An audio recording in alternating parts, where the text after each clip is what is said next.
Hello. What? Oh, yes. Stalk Space. You were first on today, Stalk Space. Thank you for joining me. I also saw Betty coming on.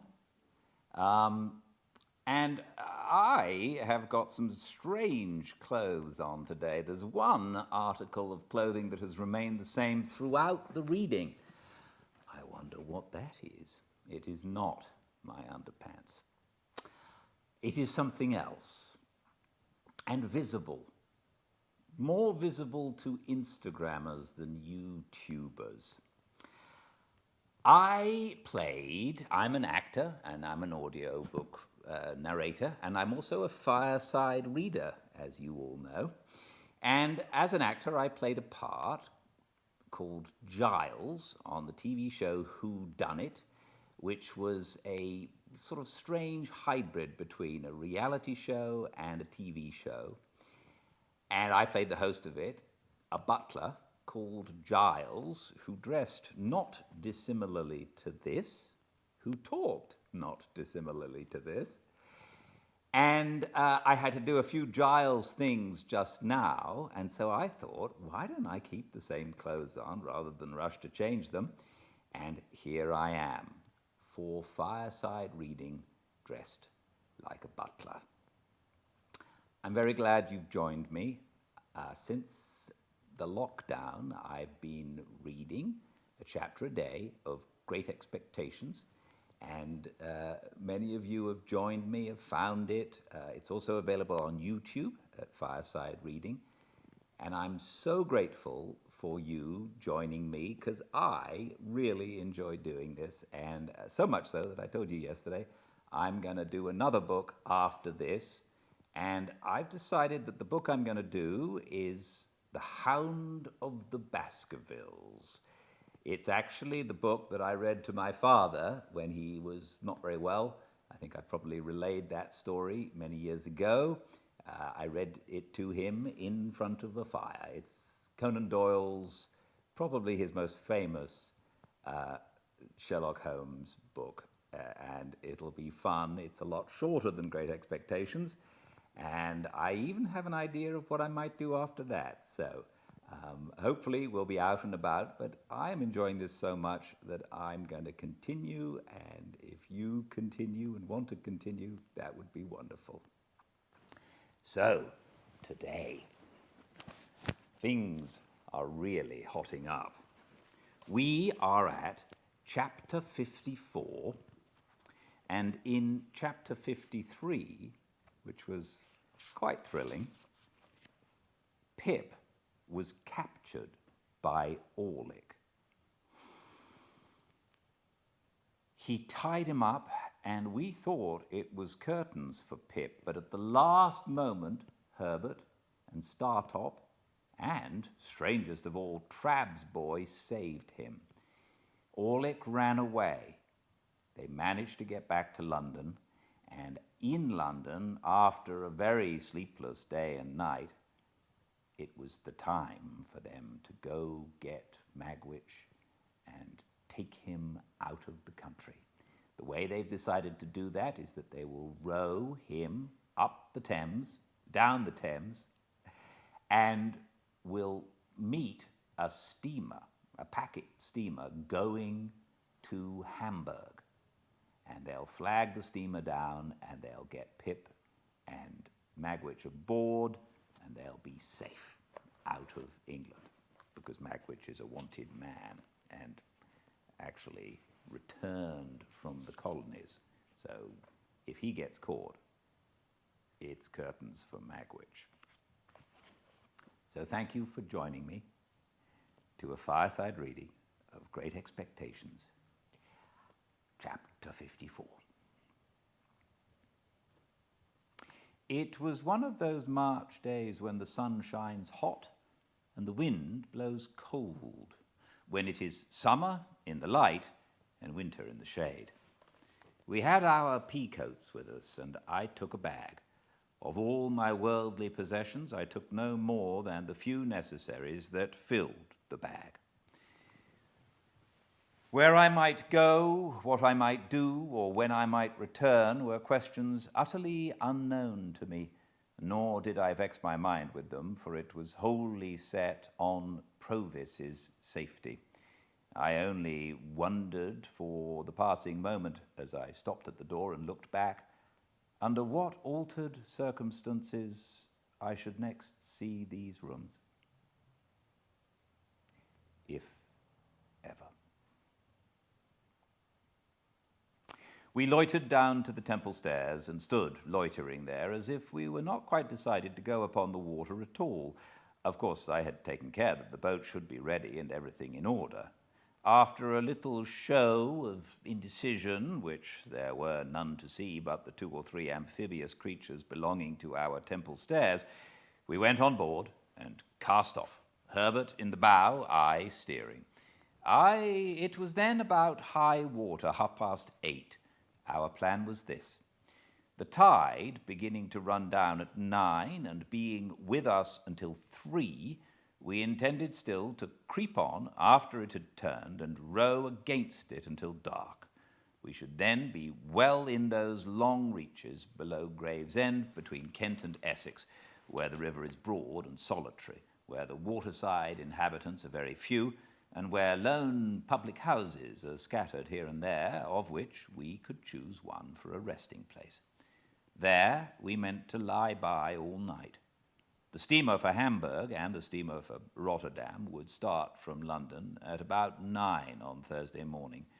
We should know at what time to expect them, according to where we were, and would hail the first, so that if by any accident we were not taken aboard, we should have another chance. We knew the distinguishing marks of each vessel. The relief of being at last engaged in the execution of the purpose was so great to me that I felt it difficult to realize the condition in which I had been a few hours before. The crisp air, the sunlight, the movement on the river, and the moving river itself, the road that ran with us, seeming to sympathize with us, animate us, and encourage us on, freshened me with new hope. I felt mortified to be of so little use in the boat, but there were few better oarsmen than my 2 friends, and they rowed with a steady stroke that was to last all day. At that time, the steam traffic on the Thames was far below its present extent, and watermen's boats were far more numerous. Of barges, sailing colliers, and coasting traders, there were perhaps as many as now, but of steamships, great and small, not a tithe or a 20th part so many. Early as it was, there were plenty of scullers going here and there that morning, and plenty of barges dropping down with the tide. The navigation of the river between bridges, in an open boat, was a much easier and commoner matter in those days than it is in these, and we went ahead among many skiffs and wherries briskly. Old London Bridge was soon passed, and old Billingsgate Market with its oyster boats and Dutchmen, and the White Tower and Traitor's Gate, and we were in among the tiers of shipping. Here were the Leith, Aberdeen, and Glasgow steamers, loading and unloading goods and looking immensely high out of the water as we passed alongside. Here were colliers by the score and score, with the coal whippers plunging off stages on deck as counterweights to measures of coal swinging up, which were then rattled over the side into barges. Here at her moorings was tomorrow's steamer for Rotterdam, of which we took good notice, and here tomorrow's for Hamburg, under whose bowsprit we crossed. And now I, sitting in the stern, could see, with a faster beating heart, Mill Pond Bank and Mill Pond Stairs. "Is he there?" said Herbert. "Not yet." "Right. He has not to come down till he saw us. Can you see his signal?" Not well from here, but I think I see it." "Now I see it! Pull, both, easy, Herbert, oars!" We touched the stairs lightly for a single moment, and he was on board, and we were off again. He had a boat cloak with him and a black canvas bag, and he looked as like a river pilot as my heart could have wished. "Dear boy," he said, putting his arm on my shoulder as he took his seat. "Faithful dear boy. Well done. Thank ye. Thank ye." Again among the tiers of shipping, in and out, avoiding rusty chain cables, frayed hempen hawsers and bobbing buoys, sinking, for the moment, floating broken baskets, scattering floating chips of wood and shaving, cleaving floating scum of coal, in and out, under the figurehead of the John of Sunderland, making a speech to the winds, as is done by many Johns, and the Betsy of Yarmouth, with a firm formality of bosom and her knobby eyes starting 2 inches out of her head, in and out, hammers going in shipbuilders' yards, saws going at timber, clashing engines going at things unknown, pumps going in leaky ships, capstans going, ships going out to sea, and unintelligible sea creatures roaring curses over the bulwarks at respondent lightermen, in and out at last, upon the clearer river, where the ship's boys might take their fenders in, no longer fishing in troubled waters with them over the side, and where the festooned sails might fly out to the wind. At the stairs where we had taken him aboard, and ever since, I had looked warily for any token of our being suspected. I had seen none. We certainly had not been, and at that time as certainly we were not either attended or followed by any boat. If we had been waited on by any boat, I should have run into shore and have obliged her to go on, or to make her purpose evident, but we held our own without any appearance of molestation. He had his boat cloak on him and looked, as I have said, a natural part of the scene. It was remarkable, but perhaps the wretched life he had led accounted for it, that he was the least anxious of any of us. He was not indifferent, for he told me that he hoped to live to see his gentleman one of the best of gentlemen in a foreign country. He was not disposed to be passive or resigned, as I understood it, but he had no notion of meeting danger halfway. When it came upon him, he confronted it, but it must come before he troubled himself. "If you knowed, dear boy," he said to himself, "what it is to sit here a longer, my dear boy, and have a smoke after having been day by day betwixt 4 walls, you'd envy me, but you don't know what it is." "I think I know the delights of freedom," I answered. "Ah," said he, shaking his head gravely, "but you don't know it equal to me. You must have been under lock and key, dear boy, to know it equal to me. But I ain't a-going to be low." It occurred to me as inconsistent that for any mastering idea he should have endangered his freedom and even his life, but I reflected that perhaps freedom without danger was too much apart from all the habit of his existence to be to him what it would be to another man. I was not far out, since he said, after smoking a little, "You see, dear boy, when I was over yonder, t'other side of the world, I was always a-looking to this side, and it come flat to be there for all I was a-growing rich. Everybody knowed Magwitch, and Magwitch could come and Magwitch could go, and nobody's head would be troubled about him. They ain't so easy concerning me here, dear boy. Wouldn't be, leastwise, if they knowed where I was." "If all goes well," said I, "you will be perfectly free and safe again within a few hours." "Well," he returned, drawing a long breath, "I hope so." "And think so?" He dipped his hand in the water over the boat's gunwale and said, smiling with that softened air upon him which was not new to me, I suppose I think so, dear boy. We'd be puzzled to be more quiet and easy-going than we are at present, but it's a-flowing so soft and pleasant through the water, perhaps, as makes me think it. I was a-thinking through my smoke just then that we can no more see to the bottom of the next few hours than we can see to the bottom of this river what eye catches hold of. Nor yet we can't no more hold their tide than I can hold this.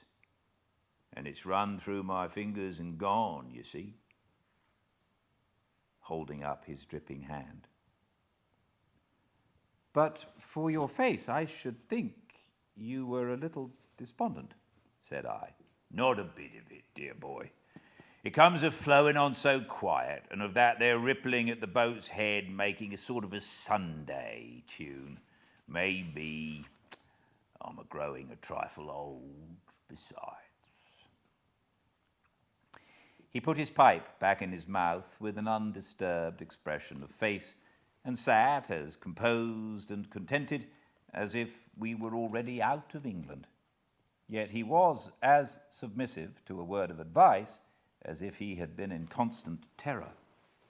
For when we ran ashore to get some bottles of beer into the boat and he was stepping out, I hinted that I thought he would be safest where he was, and he said, "Do you, dear boy?"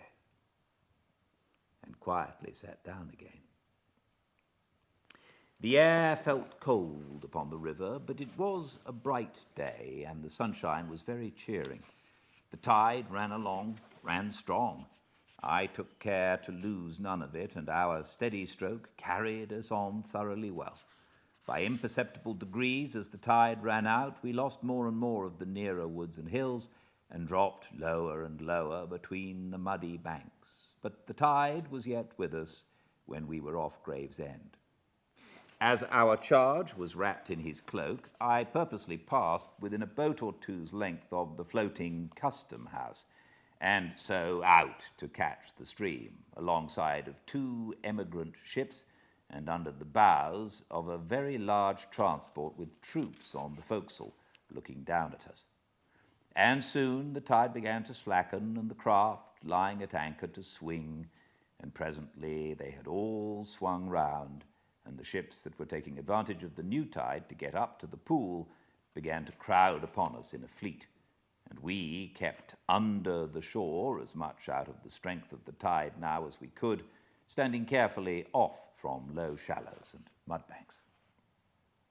Our oarsmen were so fresh, by dint of having occasionally let her drive with the tide for a minute or two, that a quarter of an hour's rest proved full as much as they wanted.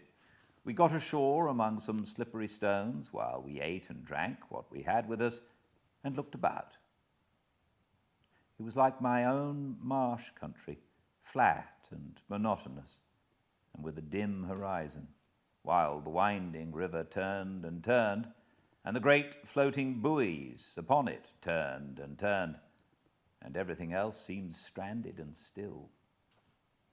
For now, the last of the fleet of ships was round the last low point we had headed, and the last green barge, straw-laden with a brown sail, had followed, and some ballast lighters, shaped like a child's first rude imitation of a boat, lay low in the mud, and a little squat shoal lighthouse on open piles stood crippled in the mud on stilts and crutches, and slimy stakes stuck out of the mud, and slimy stones stuck out of the mud, and red landmarks and tide marks stuck out of the mud, and an old landing stage and an old roofless building slipped into the mud, and all about us was stagnation and mud.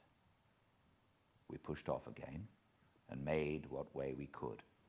It was much harder work now, but Herbert and Startop persevered, and rowed and rowed and rowed until the sun went down. By that time, the river had lifted us a little so that we could see above the bank, There was the red sun on the low level of the shore in a purple haze, fast deepening into black. And there was the solitary flat marsh.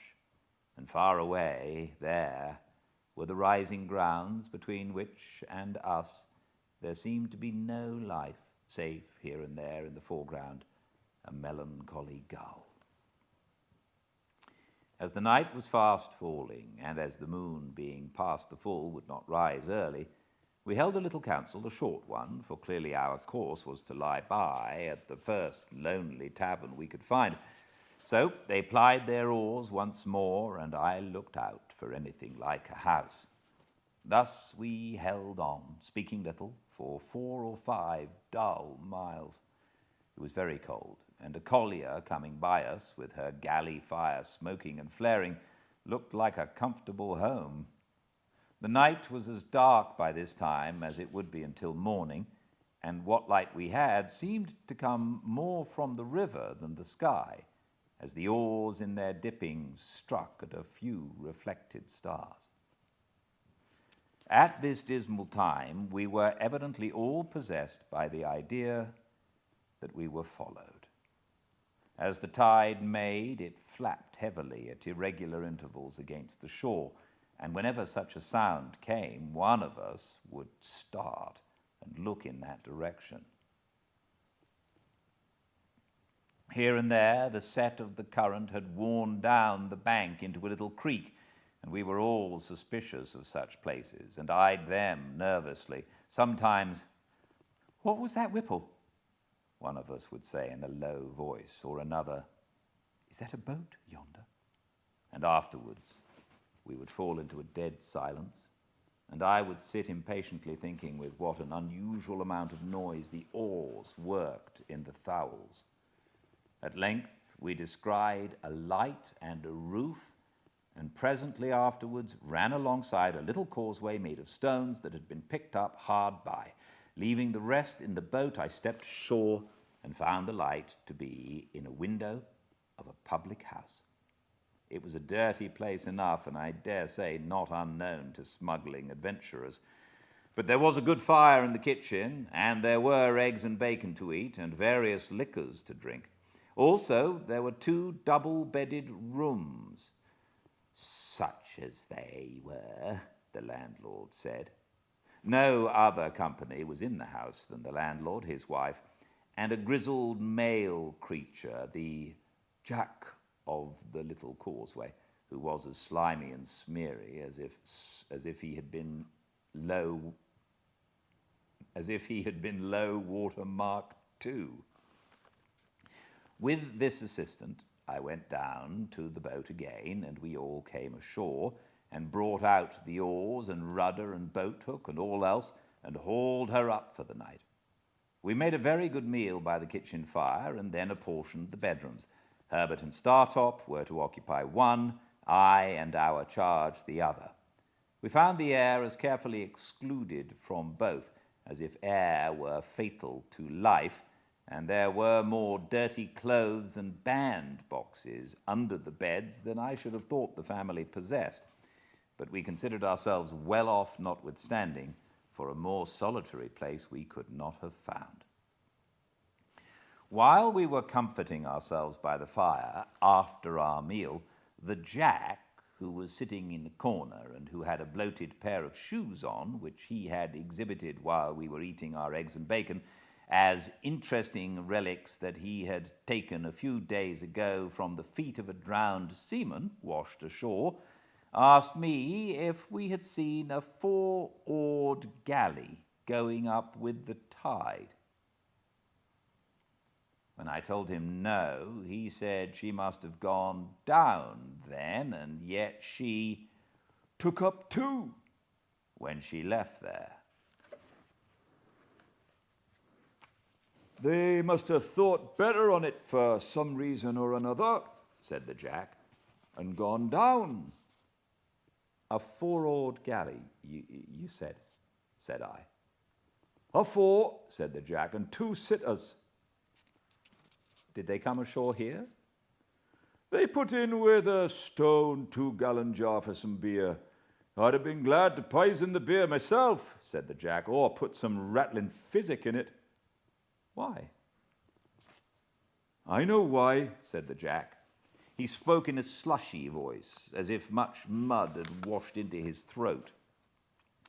"He thinks," said the landlord, a weakly meditative man with a pale eye who seemed to rely greatly on his Jack, "he thinks they was what they wasn't." "I knows what I thinks," observed the Jack. "You thinks Custom House, Jack," said the landlord. "I do," said the Jack. "Then you're wrong, Jack." "Am I?" In the infinite meaning of his reply and his boundless confidence in his views, the Jack took one of his bloated shoes off, looked into it, knocked a few stones out of it on the kitchen floor, and put it on again. He did this with the air of a Jack who was so right that he could afford to do anything.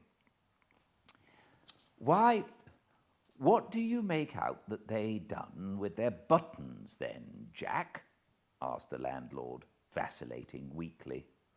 "Done with their buttons?" returned the Jack. "Chucked 'em overboard, swallowed 'em, sewed 'em to come up small salad. Done with their buttons." "Don't be cheeky, Jack," remonstrated the landlord in a melancholy and pathetic way. "A custom house officer knows what to do with his buttons," said the Jack, repeating the obnoxious word with the greatest contempt, "when they comes betwixt him and his own light. A 4 and 2 sitter don't go hanging and hovering up with one tide and down with another, and both with and against another, without there being custom house at the bottom of it," saying which he went out in disdain, and the landlord, having no one to reply upon, found it impractical to pursue the subject. This dialogue made us all uneasy, and me very uneasy. The dismal wind was muttering round the house, the tide was flapping at the shore, and I had a feeling that we were caged and threatened. A 4-oared galley hovering about in so unusual a way as to attract this notice was an ugly circumstance that I could not get rid of. When I had induced Provis to go up to bed, I went outside with my 2 companions. Startop by this time knew the state of the case, and held another council. Whether we should remain at the house until near the steamer's time, which would be about 1 in the afternoon, or whether we should put off early in the morning was the question we discussed. On the whole, we deemed it the better course to lie where we were until within an hour or so of the steamer's time, and then to get out in her track and drift easily with the tide. Having settled to do this, we returned into the house and went to bed. I lay down with the greater part of my clothes on and slept well for a few hours.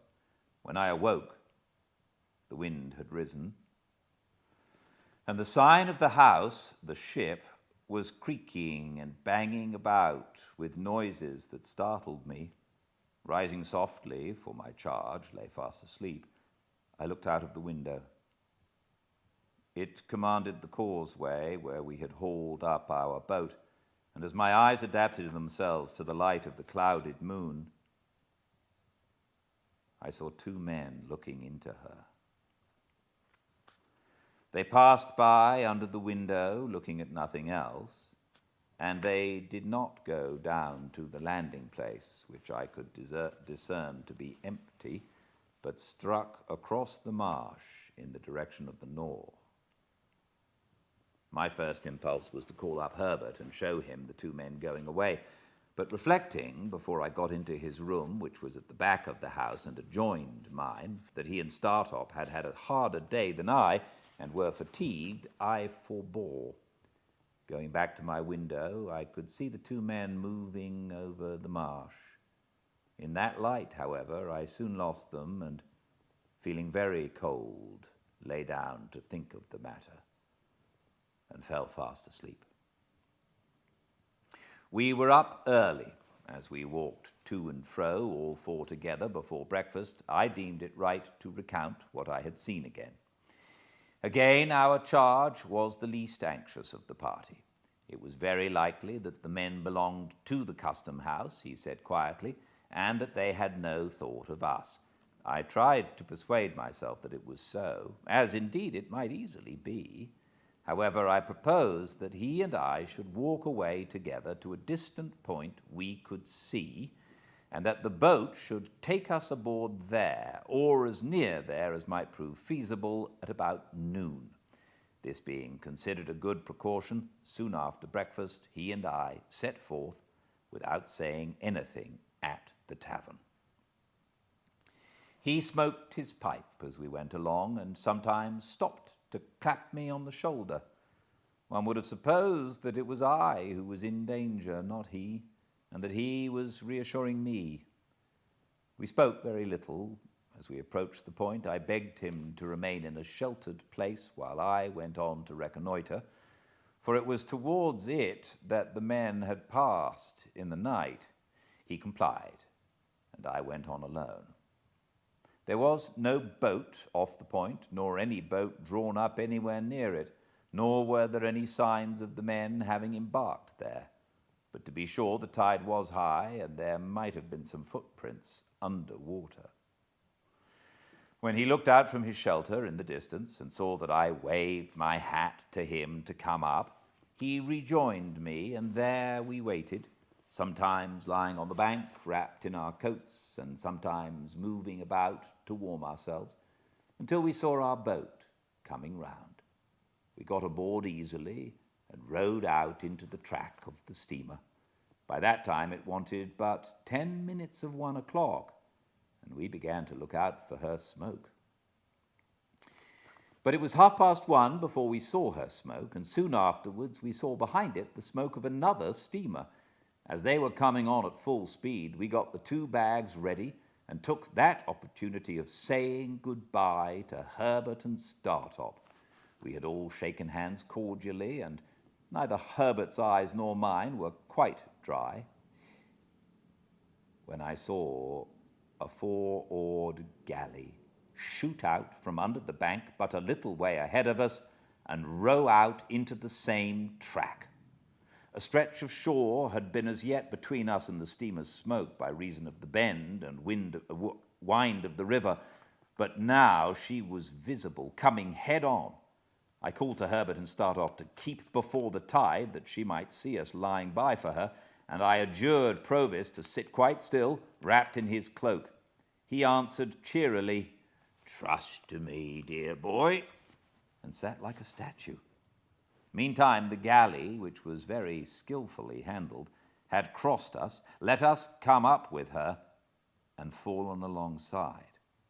Leaving just enough room for the play of the oars, she kept alongside, drifting when we drifted, and pulling a stroke or two when we pulled. Of the 2 sitters, one held the rudder lines and looked at us attentively, as did all the rowers. The other sitter was wrapped up much as Provis was, and seemed to shrink and whisper some instruction to the steerer as he looked at us. Not a word was spoken in either boat. Startop could make out, after a few minutes, which steamer was first, and gave me the word Hamburg in a low voice as we sat face to face. She was nearing us very fast, and the beating of her pedals grew louder and louder. I felt as if her shadow were absolutely upon us when the galley hailed us. I answered, "You have a returned transport there," said the man who held the lines. "That's the man, wrapped in the cloak. His name is Abel Magwitch, otherwise Provis. I apprehend that man and call upon him to surrender, and you to assist." At the same moment, without giving any audible direction to his crew, he ran the galley abroad of us. They had pulled one sudden stroke ahead, had got their oars in, had run athwart us, and were holding on to our gunwale before we knew what they were doing. This caused great confusion on board the steamer, and I heard them calling to us, and heard the order given to stop the paddles, and heard them stop, but felt her driving down upon us irresistibly. In the same moment I saw the steersman of the galley lay his hand on his prisoner's shoulder, and saw that both boats were swinging round with the force of the tide, and saw that all hands on board the steamer were running forward quite frantically. Still in the same moment I saw the prisoner start up, lean across his captor, and pull the cloak from the neck of the shrinking sitter in the galley. Still in the same moment I saw that the face disclosed was the face of the other convict of long ago. Still in the same moment I saw the face tilt backward with a white terror on it that I shall never forget, and heard a great cry on board the steamer and a loud splash in the water, and felt the boat sink from under me. It was but for an instant that I seemed to struggle with 1,000 mill weirs and 1,000 flashes of light.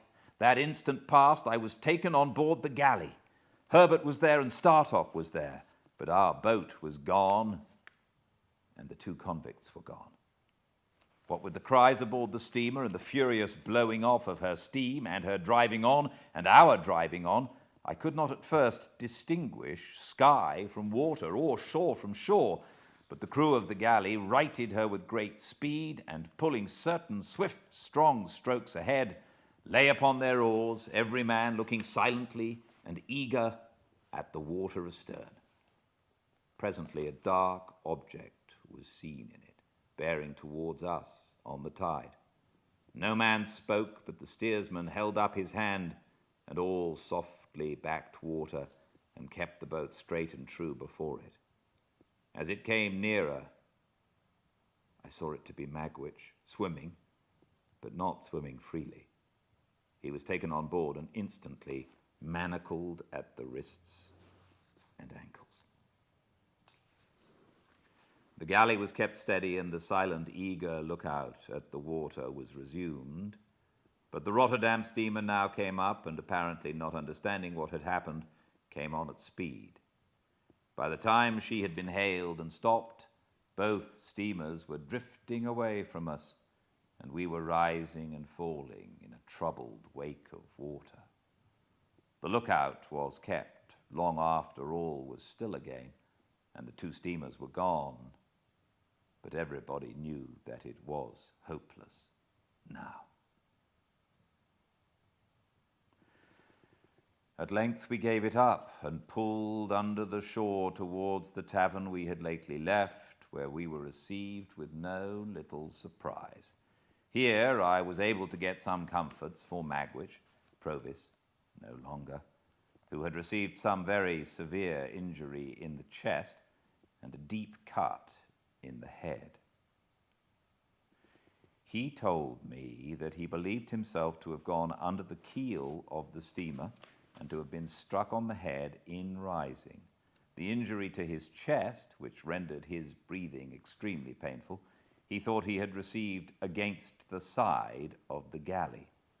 He added that he did not pretend to say what he might or might not have done to Compeyson, but that in the moment of his laying his hand on his cloak to identify him, that villain had staggered up and staggered back, and they had both gone overboard together when the sudden wrenching of him, Magwitch, out of our boat, and the endeavor of his captor to keep him in it had capsized us. He told me in a whisper that they had gone down fiercely locked in each other's arms, and that there had been a struggle under water, and that he had disengaged himself, struck out, and swum away. I never had any reason to doubt the exact truth of what he thus told me. The officer who steered the galley gave the same account of their going overboard. When I asked this officer's permission to change the prisoner's wet clothes by purchasing any spare garments I could get at the public house, He gave it readily, merely observing that he must take charge of everything his prisoner had about him. So the pocketbook, which had once been in my hands, passed into the officer's. He further gave me leave to accompany the prisoner to London, but declined to accord that grace to my two friends. The Jack at the ship was instructed where the drowned man had gone down, and undertook to search for the body in the places where it was likeliest to come ashore. His interest in its recovery seemed to be much heightened when he heard that it had stockings on. Probably it took about a dozen drowned men to fit him out completely, and that may have been the reason why the different articles of his dress were in various stages of decay. We remained at the public house until the tide turned, and then Magwitch was carried down to the galley and put on board. Herbert and Startop were to get to London by land as soon as they could. We had a doleful parting, and when I took my place by Magwitch's side, I felt that that was my place henceforth while he lived. For now, my repugnance to him had melted away. And in the hunted, wounded, shackled creature who held my hand in his, I only saw a man who had meant to be my benefactor, and who had felt affectionately, gratefully, and generously towards me with great constancy through a series of years. I only saw in him a much better man than I had been to Joe. His breathing became more difficult and painful as the night drew on, and often he could not repress a groan. I tried to rest him on the arm I could use in any easy position, but it was dreadful to think that I could not be sorry at heart for his being badly hurt, since it was unquestionably best that he should die. That there were still living people enough who were able and willing to identify him, I could not doubt. That he would be leniently treated, I could not hope. He, who had been presented in the worst light at his trial, who had since broken prison and had been tried again, who had returned from transportation under a life sentence, and who had occasioned the death of the man who was the cause of his arrest. As we returned towards the setting sun we had yesterday left behind us, and as the stream of our hopes seemed all running back, I told him how grieved I was to think that he had come home for my sake. "Dear boy," he answered, "I'm quite content to take my chance. I've seen my boy, and he can be a gentleman without me." No, I had thought about that while we had been there side by side, no. Apart from any inclinations of my own, I understood Wemmick's hint now. I foresaw that, being convicted, his possessions would be forfeited to the crown. "Looky here, dear boy," said he. "It's best, as a gentleman should not be knowed to belong to me. Now, only come to see me as if you come by chance along a Wemmick. Sit where I can see you when I'm swore to, for the last of many times, and I don't ask no more." "I will never stir from your side," said I. "When I am suffered to be near you, please God, I will be as true to you as you have been to me."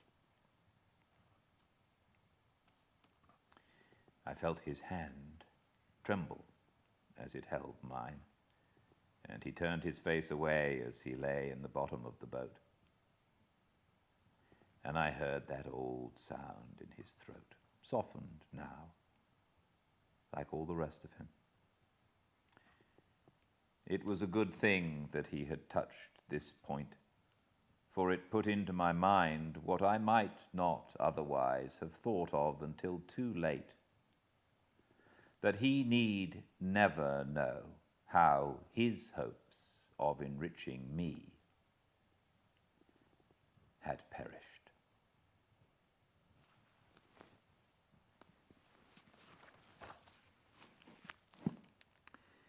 Thank you very much for joining me. I hope this helps a little, and I look forward to seeing you here for the next chapter of Fireside Reading. Until then, please be very well. Goodbye.